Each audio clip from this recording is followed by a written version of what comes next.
From historic port cities hiding unimaginably dark secrets beneath their very streets, to oceanside communities whose foundations are literally comprised of the dead. Are you ready for the most haunted beach towns of the Oregon coast? Number 5. Yachats. Yachats is a small coastal resort village located within Lincoln County on the Oregon coast, between Newport and Florence, that was labeled as one of 10 coolest small towns in the USA in a 2007 budget travel publication, as well as among the top 10 US up-and-coming destinations by virtual tourists.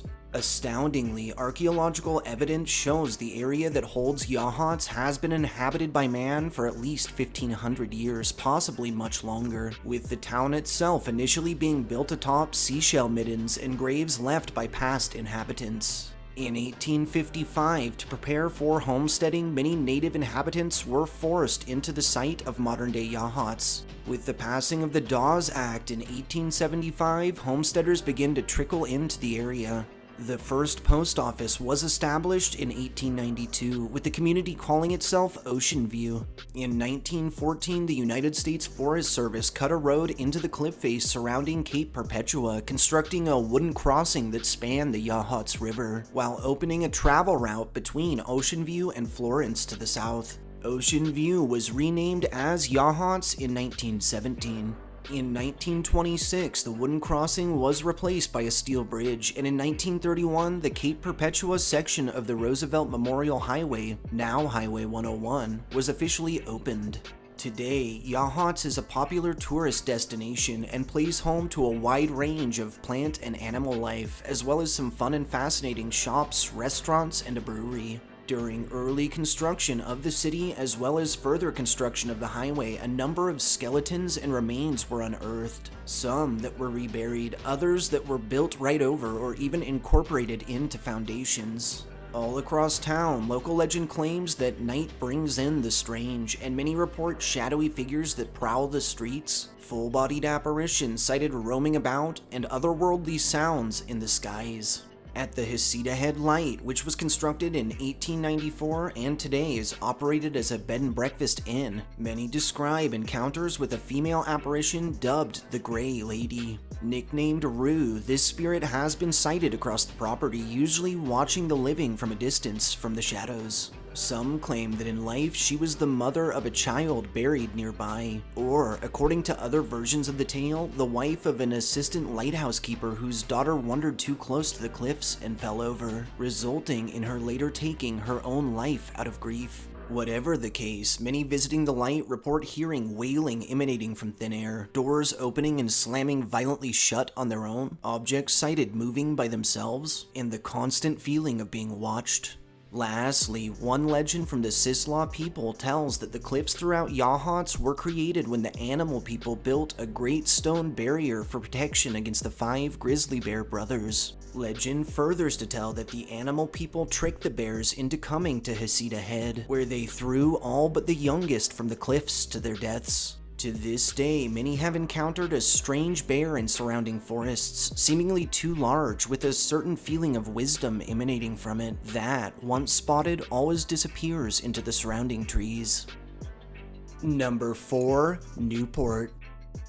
Newport is a city located centrally on Oregon's coast off Yaquina Bay in Lincoln County that boasts the title of being the county's largest city and is world-renowned for playing home to the Oregon Coast Aquarium, which has been listed as one of the top 10 aquariums in the nation. Land that now holds Newport originally acted as home to the Yacona tribe for at least 3,000 years prior to European arrival. By the establishment of the Coast Reservation in 1855, tragically, most of the Yacona's populace had been destroyed by disease and a series of violent forest fires. The area around Yaquina Bay opened to settlement in 1866, after which Sam Case, a former soldier on the Coast Reservation, claimed land at the northwest opening of the bay to construct the Ocean House, a hotel named in honor of his favorite Rhode Island hotel. As land nearby quickly populated, Sam named his new settlement Newport for the Rhode Island town he loved. A post office was established in 1868. Yaquina Bay Lighthouse was opened in 1871 but only served briefly as it was replaced by the Yaquina Head Lighthouse in 1874. The town of Newport was officially incorporated in 1882. In 1931, resulting from the Great Depression, the Federal Recovery Act brought work to the area. Construction was started on the Yaquina Bay Bridge, the last link on the Oregon Coast Highway, and was completed in 1936, eliminating the need for a ferry to cross the river. In 1952, by way of popular vote, the county seat was moved from Toledo to Newport. The north side of the bay acts as both a working bayfront and a tourist attraction, offering boat docking, novelty shops, restaurants, commercial fishing and crabbing, markets, a Ripley's Believe It or Not museum, and much more. The most famous legend surrounding Newport stems from an 1899 Lishan M. Miller fictional story, The Haunted Lighthouse. In the story, one Muriel Trevenard was left in Newport by her sailor father because she was no good on deck. One day, she decides to join a group of tourists who visit the abandoned Yaquina Bay Lighthouse. When the group goes to leave, Muriel realizes she's forgotten her handkerchief inside and disappears into the light. A short time later, the group hears her scream. They run in to help, but find only a pool of blood and her handkerchief upstairs, with no sign of her body or of a killer. Although fictional, many claim the story of Muriel saved the Yaquina Bay Lighthouse, which is now the last standing wooden lighthouse on the Oregon coast. As the story picked up traction, many locals claimed it was based on real events, and to this day, many have cited the apparition of a young woman gazing from the light's windows when it's supposed to be empty. Also reported throughout the area is the ghost of one Captain Evan McClure, captain to a whaling ship that went down off the coast near the light in 1874. Many who have cited him report he quickly vanishes upon being noticed, but that they get the feeling he's still present, watching from just out of sight. The Yaquina Head Lighthouse, which is Oregon's tallest light at 93 feet, is surrounded by two separate ghost stories. The first tells of a construction worker who fell to his death and whose body became lodged within a double wall, never to be retrieved. The second tells that in 1921, an assistant lightkeeper died of a heart attack in the washroom atop the tower. Scratching, sobbing, and knocking have been heard emanating from within the light's walls, and the shadowy silhouette of a man has been sighted atop, gazing out to the horizon. Lastly, at the Sylvia Beach Hotel, which was opened in 1912, owners, staff, and guests have reported unnatural cold spots in the middle of summer, shadowy figures that appear in guests' rooms at night, and a feeling of extreme unease that only lifts upon leaving the property. Number 3. Lincoln City. Lincoln City, located centrally on the Oregon coast between Tillamook and Newport, is a beach town renowned for its fresh seafood and delicious saltwater taffy, and that derives its moniker from Lincoln County, which in turn was named in honor of former U.S. President Abraham Lincoln. The area that holds the town was initially part of the Siletz Reservation, which was established in 1855 for, and we quote, the relocation of the indigenous peoples of the coastal region of the Oregon Territory. After the Dawes Act was passed in 1887, settlers began moving to the area, with the first town, a small community called Taft, sprouting up in 1906. Taft was followed closely by Cutler City in 1913, and then DeLake, Ocean Lake, and Nelscott through the 1920s. In 1965, the towns of DeLake, Ocean Lake, and Taft, along with the unincorporated communities of Cutler City and Nelscott, were combined and incorporated to form Lincoln City. Since its birth, Lincoln City's name has been the source of much debate. It was initially selected through a poll, and countless name changes have been proposed over the years, most recently in 2015. During the solar eclipse on August 21st of 2017, Lincoln City was the first city in the path of totality for viewing of its full effects. Today, the town's economy largely relies on tourism, with historic districts full of small shops and fun restaurants, and more than 7 miles of beachfront. The most famous story to rise from the depths of Lincoln City's coastline tells of the Siletz Bay Ghost Schooner, a phantom vessel frequently sighted sailing the bay, surrounded by fog that's been known to vanish in a flash. Until the early 2000s, the remains of an old wreck were still visible in the waters, and many claim the ghost schooner was a result. However, as there have been countless shipwrecks near this location, the vessel's true identity is still under heavy debate. Devil's Lake, which borders and even cuts through Lincoln City, is said to be inhabited by an unnatural octopus-type creature, a bad spirit from native legends, that's been known to pull entire groups of warriors into the lake, never to be seen again. The Wildflower Grill is said to be haunted by two ghosts. One, a helpful female spirit named Mathilda, who's been known to open locked doors and close cabinets left ajar. The other, an unidentified, grumpy old man who has a habit of startling unsuspecting guests after materializing right next to them. At the North Lincoln County Historical Museum, which formerly served as a meeting space for city council, many report strange noises from the exhibits at night, along with extreme cold spots. Several psychics who have visited the museum have claimed that a number of spirits gather there, possibly those of late council members reliving their glory days. The Bob Everest Fire Station is said to be haunted by the spirit of a former volunteer firefighter, and many report disembodied footsteps heard on the stairs, as well as a strange chill constantly present in the truck bay. Many fighters at the station claim his spirit rides with them to calls, keeping them safe. Taft Pioneer Cemetery is surrounded by a range of urban legends and has grown into something of a popular stop for local paranormal enthusiasts and daredevils alike, many of whom report shadowy figures that stalk lone walkers, orbs caught in photographs, a strange fog that descends upon the area alone, and full-bodied apparitions donning clothing dating back to some of the area's first settlers. Lastly, at the Snug Harbor Bar and Grill, which opened in 1930 and holds the title of being the oldest operating pub on the Oregon coast, many report disembodied voices, footsteps from empty spaces, and objects sighted moving on their own, even floating mid-air. Number 2. Astoria. Astoria is a port city located on the northern Oregon coast at the mouth of the Columbia River that's known for its Astoria Column, a towering hilltop monument with murals depicting the area's extensive history, while simultaneously offering a panoramic view of pretty much, well, everything surrounding for those brave enough to climb it. From 1805 to 1806, the Lewis and Clark expedition spent their winter at Fort Clatsop, a small log structure just southwest of modern-day Astoria. In 1811, the Pacific Fur Company, owned by John Jacob Astor, after whom the town takes its name, established Fort Astoria to begin fur trading in the Oregon Territory. Astoria is officially the oldest city in the state of Oregon and was the first American settlement west of the Rocky Mountains. During the War of 1812 and 1813, the company's officers would sell its assets to the Northwest Company, and control of the fur trade would remain in British hands until 1846, when the Oregon Treaty would set a deep boundary between the US and British North America. As settlers began arriving to the area, Astoria grew in reputation as a major port city. Its post office, which was established in 1847, was the first post office to exist west of the Rockies.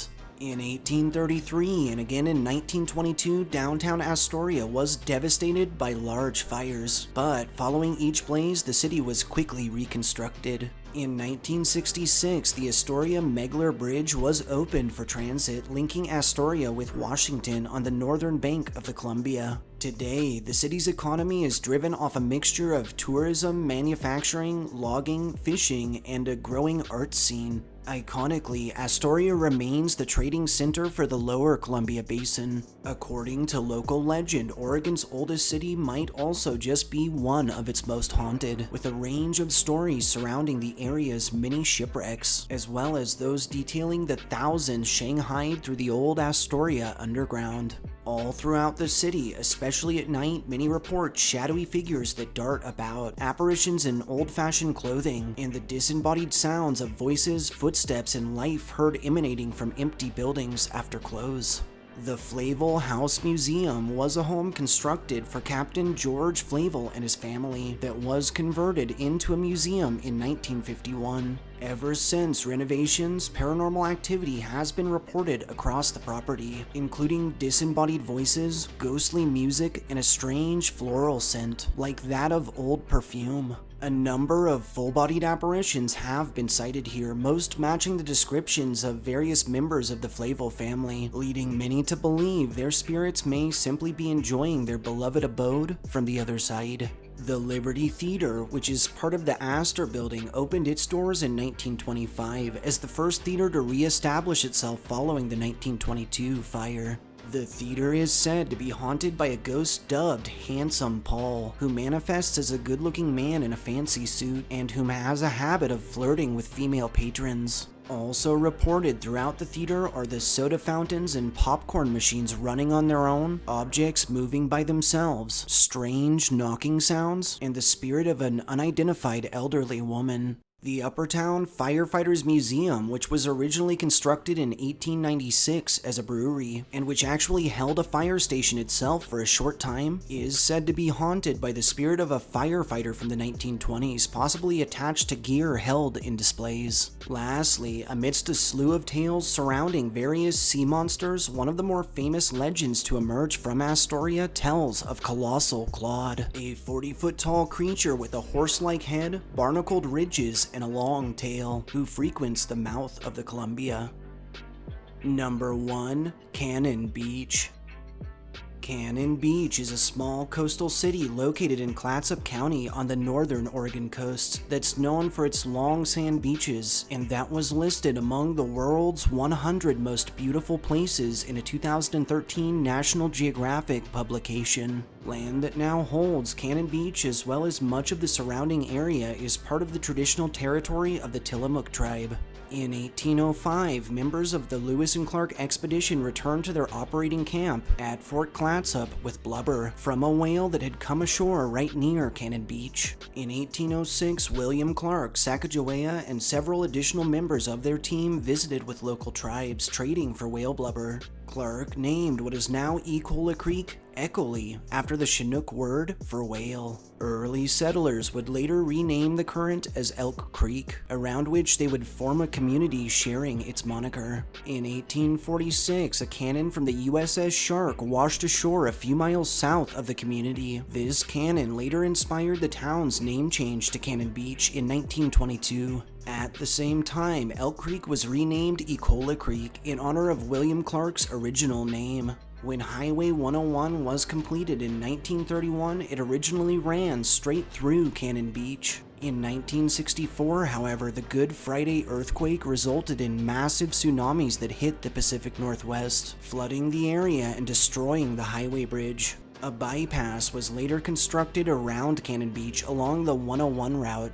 Today, Cannon Beach is a popular tourist destination and is recognized globally for its unique landmark Haystack Rock, which towers 235 feet into the sky. Both the town and Ecola State Park have appeared in a number of notable film productions, including Hysterical in 1983, The Goonies in 1985, Point Break in 1991, and Twilight in 2008. The only documented haunted public establishment in Cannon Beach is the Argonauta Inn Beach House, which reportedly harbors the ghost of Genghis Hansel, who disappeared there during a storm in 1952. Guests to the beach house often report otherworldly cold spots, disembodied whispers from thin air, and a general eerie feeling across the property, all attributed to Hansel. While Cannon Beach doesn't offer a long list of haunted establishments like many of our other listed cities, quantity doesn't always breed quality. The most famous legend surrounding the town actually has to do with its stretch of highway and a nightmarish specter called the Bandage Man. As the legend goes, long ago, before the highway was routed, a man was badly injured in the area, by some accounts a logger in a work accident, by others a murderous criminal who accidentally set himself ablaze. It's said to keep him from bleeding out or from succumbing to his wounds, responders were forced to wrap his entire body in gauze. Their efforts turned out to be futile, however, as he perished while en route on that very stretch of road. From the early 1960s and onwards, terrifying reports begin to surface of encounters with a mummy-like being wrapped in bloody bandages all along the highway. After the reroute, the old stretch of road would grow to become something of a rite of passage for all who'd freshly attained their driver's licenses, and was dubbed the Bandage Man's Road. Many were dared to drive its length at night to seek out the Bandage Man, and according to a host of witness accounts, most weren't left disappointed. The Bandage Man has been sighted along our current 101 route as well, and has been known to scare teens who are parked, fill the air with the stench of rotting flesh, leave behind bits of bloody bandages, and even jump out in front of cars in a seeming attempt to get them to swerve from the road. Lastly, and most disturbing, a variant to the legend tells that this gauzed-up ghost has a habit of materializing in the back seats of lone drivers' vehicles. The legend continues to state that should this occur, it's important the driver doesn't look in the rearview mirror or make eye contact even for a second, lest they incur the wrath of the dreaded Bandage Man. Taking into account its ridiculously intriguing history and coupling it with chilling hauntings and an urban legend so terrifying it sounds like it's straight out of a horror movie, we felt there really was no better choice than Cannon Beach as our pick for the most haunted beach town on the Oregon coast. Thank you all for tuning in to our list of picks for the most haunted beach towns of the Oregon coast. If you enjoyed hearing our histories and stories as much as we enjoyed telling them to you, don't forget to subscribe to our channel and turn notifications on so you know when fresh content is on the way. Throw us a like if you feel we've earned it, and most importantly, share this video and our channel with anyone you think deserves a good scare. We'll see you all next time.